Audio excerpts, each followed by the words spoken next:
And welcome back to the Operating Theater right here on the interwebs. I am Doc Trauma. This is Wendy. That's me. Welcome. Hello. You just heard off of the soundtrack to the movie The Martian, we have David Bowie. And then from the movie Flash Gordon, we have Queen with Flash.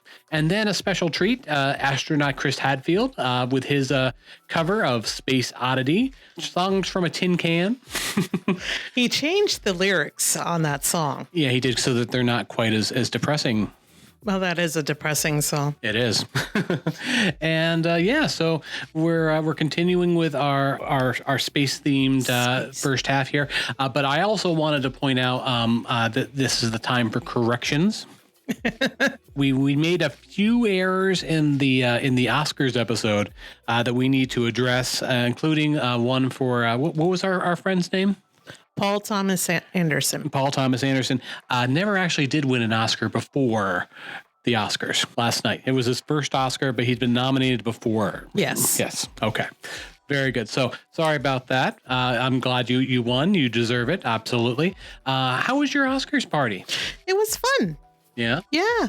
There was food and friends and drinks and an open bar and more drinks and more food and more friends.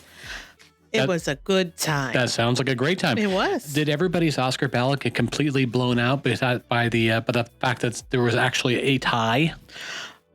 Probably, yes. Yeah. I know mine was ruined. Ruined, I said.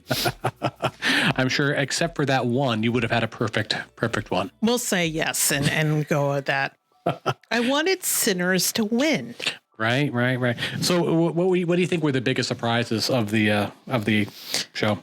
I don't know if there were any really big surprises. I think everything was what it was, everyone already predicted was going to happen. It was kind of a blah Oscars, if you asked me. Although Conan O'Brien, he could come back and host the Oscars like every year. He's like the Billy Crystal, the new Billy Crystal of the Oscars. I agree. I think he did a fantastic job, in spite of the fact that the production of the actual Oscars show itself seemed to be horrible. Sucked.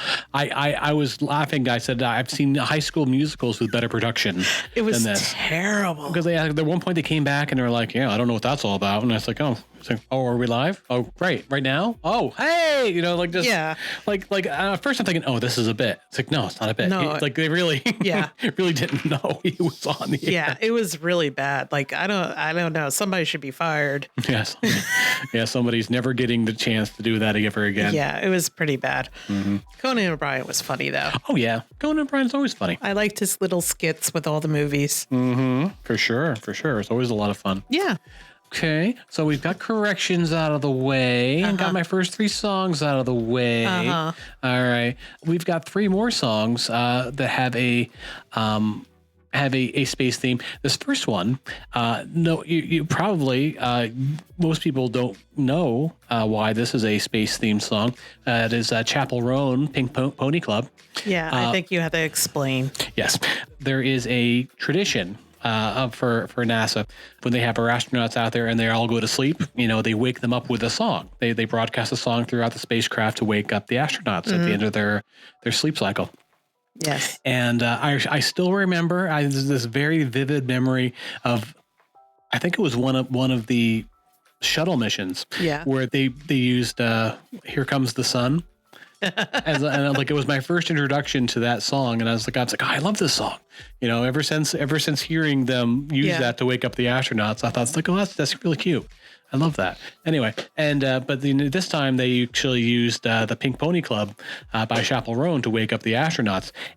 The Killjoys at Mission Control actually stopped the music before it got to the chorus, and everybody in the spacecraft was like, dude, we were waiting for the chorus to kick in. That's the best part of the song.